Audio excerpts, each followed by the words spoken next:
Hello friends, welcome back to my channel SSA Cooking World.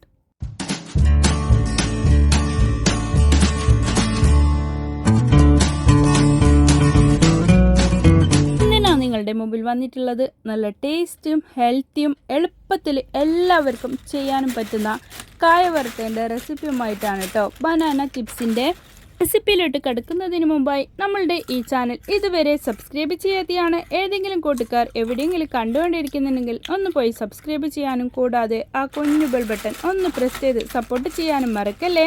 എന്നാലേ ഞാനിടുന്ന പുതിയ പുതിയ വീഡിയോസിൻ്റെ നോട്ടിഫിക്കേഷൻ നിങ്ങൾക്ക് ലഭിക്കത്തുള്ളൂ, നിങ്ങൾക്കത് അപ്പോഴപ്പോൾ തന്നെ കാണാനും പറ്റത്തുള്ളൂ. അപ്പോൾ ഇതിന് വേണ്ടിയിട്ട് ഞാൻ 3 പച്ച നേന്ത്രക്കായാണ് എടുത്തിട്ടുള്ളത്. പച്ച നേന്ത്രക്കായയിൽ നമ്മൾ ഇത് ഉണ്ടാക്കാനൊക്കെ എടുക്കുന്നുള്ളതാണ്. നമ്മൾ കുറുക്കൊക്കെ ഉണ്ടാക്കാനും വേണ്ടിയിട്ടൊക്കെ വാങ്ങിക്കുന്നുണ്ട്. നമ്മൾ ഈ സ്ലൈസറിൽ വെച്ചിട്ടാണ് കേട്ടോ ഇതിനെ സ്ലൈസ് ചെയ്തെടുക്കുന്നുള്ളത്. അതാണ് ഞാൻ കാണിച്ചിട്ടുള്ളത്. അത് ഞാനിവിടെ ലുലുന്ന് വാങ്ങിച്ചിട്ടുള്ളതാണ്.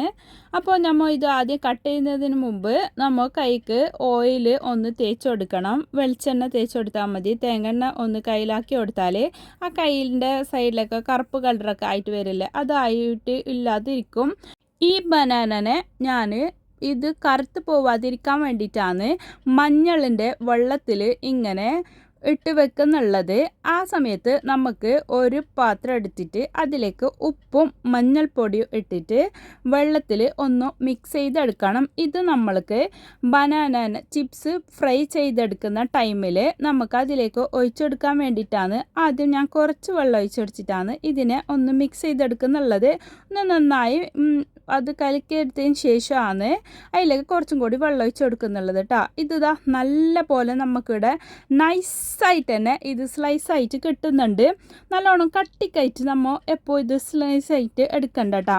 നമ്മളെ കയ്യിൽ ഇതൊന്നും ഇല്ലെന്ന് വെച്ചിട്ടൊന്നും ആരും വിഷമിക്കണ്ട. നമുക്ക് കൈ കൊണ്ട് തന്നെ കത്തി വെച്ചിട്ട് തന്നെ ഇതിങ്ങനെ സ്ലൈസ് ആക്കിയിട്ടും എടുക്കാം. കയ്യിൽ ഉള്ളവർ ഇതുപോലത്തെ നമ്മൾ ഗ്രേറ്ററൊക്കെ ഉണ്ടെങ്കിൽ അത് വെച്ചിട്ടൊക്കെ ഒന്ന് സ്ലൈസ് ചെയ്തെടുത്താലും മതി. ഇതൊക്കെ ഉണ്ടാകുമ്പോൾ കുറച്ചും കൂടി എളുപ്പത്തിലായി കിട്ടുന്നു, അത്രയേ ഉള്ളൂ. അല്ലാതെ വേറൊന്നുമില്ല. നമുക്ക് എളുപ്പത്തിൽ തന്നെ കൈ കൊണ്ട് തന്നെ വെച്ചിട്ട് തന്നെയാണ് ഞാൻ ഇതിന് മുമ്പ് 4-5 വർഷം മുമ്പും ഞാൻ ബനാന ചിപ്സിൻ്റെ വീഡിയോ ഇട്ടിട്ടുണ്ട്. അതിൽ കൈ വെച്ചിട്ട് തന്നെ നമ്മൾ കത്തി വെച്ചിട്ട് കട്ട് ചെയ്തിട്ടുള്ളതാണ്. ഇതുപോലെ നല്ല നൈസായിട്ട് വേണം നമുക്ക് ഇതിനെ അരിഞ്ഞെടുക്കാൻ വേണ്ടിയിട്ട്. ഇതിപ്പോൾ കടകളിലൊക്കെ നമ്മൾ ചെയ്യുന്നത് കണ്ടിട്ടുണ്ടാവുക. ഡയറക്റ്റ് ഓയിലിലേക്ക് തന്നെ ഇങ്ങനെ ഗ്രേറ്റ് ചെയ്തിട്ട് ഇട്ട് കൊടുക്കുന്നതായിരിക്കും. പക്ഷേ ബിഗിനേഴ്സിനൊക്കെ ഏറ്റവും എളുപ്പം ഇങ്ങനെ പാത്രത്തിലേക്ക് ഇട്ടിട്ടായിട്ട് ഓയിലിലേക്ക് ഇട്ട് കൊടുക്കുന്നതായിരിക്കും. ഇല്ലെങ്കിൽ കൈയൊക്കെ പൊള്ളിപ്പോവും.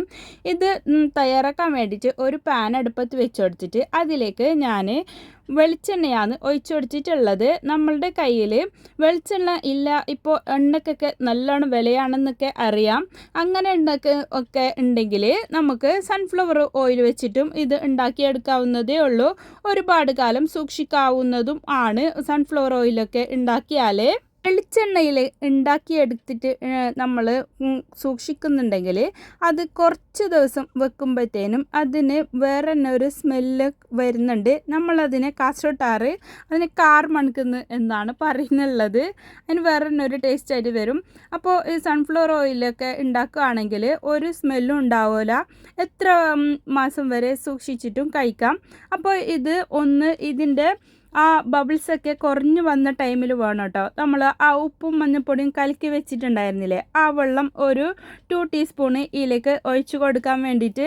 എന്നിട്ട് ഒന്നും കൂടി നമുക്ക് ഇത് നല്ല പോലെ ഒന്ന് മിക്സ് ചെയ്ത് കൊടുക്കണം. എന്നിട്ട് നമുക്ക് നല്ല പോലെ മിക്സ് ചെയ്ത് കൊടുത്തതിന് ശേഷം ഇതിൻ്റെ കൂടി ആ നല്ലോണം ഇങ്ങനെ പൊട്ടി പൊട്ടി വരും. ഇത് വെള്ളമല്ലേ ഇതിലേക്ക് നമ്മൾ ഒഴിച്ചു കൊടുക്കുന്നുള്ളത് ഓയിലിലേക്ക്.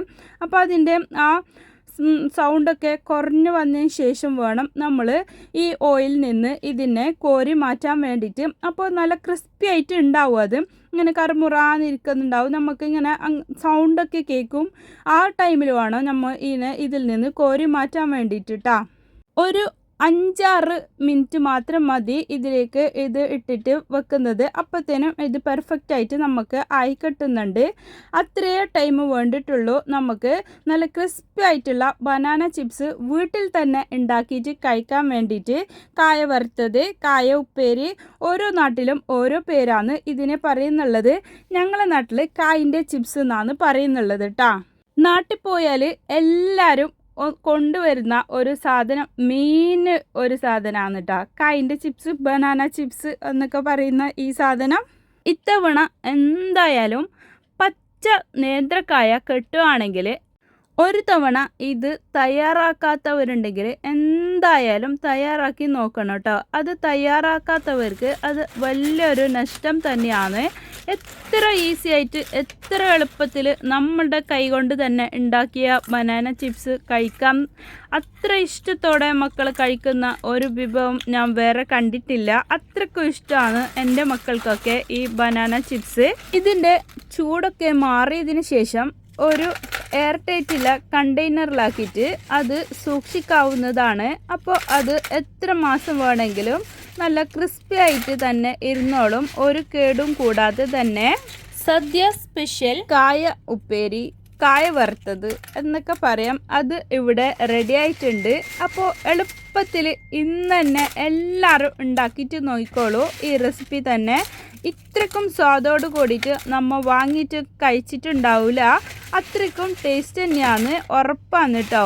സദ്യൻ്റെ ഫുള്ള് റെസിപ്പീസിൻ്റെ വീഡിയോ ഞാൻ ഇതിനു മുമ്പ് അപ്ലോഡ് ചെയ്തിട്ടുണ്ട്. കാണാത്തവരുണ്ടെങ്കിൽ ഒന്ന് പോയി കണ്ടു നോക്ക്. ആവശ്യമുള്ളവർ ഒന്ന് പോയി അതുകൂടി ഒന്ന് കണ്ടു നോക്കട്ടോ. എല്ലാവർക്കും ഒരുപോലെ യൂസ്ഫുൾ ആകുന്ന വീഡിയോ കൂടിയാണ് അത്. പുളിയിഞ്ചിൻ്റെ വീഡിയോവും കൂട്ടുകറീൻ്റെ വീഡിയോ, അതുപോലെ തന്നെ പായസവും പ്രഥമന് വേറെ സെപ്പറേറ്റ് ആയിട്ടുള്ള ഓരോ തരം പായസത്തിൻ്റെ വീഡിയോ ഒക്കെ ഞാൻ സെപ്പറേറ്റ് ആയിട്ടും അതുകൂടാതെ തന്നെ സദ്യൻ്റെ കൂട്ടത്തിലും ഞാൻ അപ്ലോഡ് ചെയ്തിട്ടുണ്ട് കേട്ടോ. എൻ്റെ ഈ റെസിപ്പി നിങ്ങൾക്ക് എല്ലാവർക്കും ഒരുപോലെ ഇഷ്ടപ്പെട്ടെന്ന് ഞാൻ വിചാരിക്കുന്നു. ഇഷ്ടപ്പെട്ടാൽ നിങ്ങളുടെ ഫ്രണ്ട്സ് ആൻഡ് ഫാമിലിക്ക് ഒന്ന് ഷെയർ ചെയ്ത് കൊടുക്കാനും ലൈക്ക് ചെയ്യാനും നിങ്ങളുടെ വിലയേറിയ അഭിപ്രായങ്ങൾ താഴെ കമൻറ്റ് ബോക്സിൽ കൊടുക്കാനും മറക്കല്ലേ. ഇനിയും ഒരുപാട് പുതിയ വീഡിയോസുമായും കിച്ചൺ ടിപ്സുമായും നിങ്ങളുടെ മുമ്പിൽ വരുന്നത് വരെ എല്ലാവർക്കും ബൈ. Thanks for watching.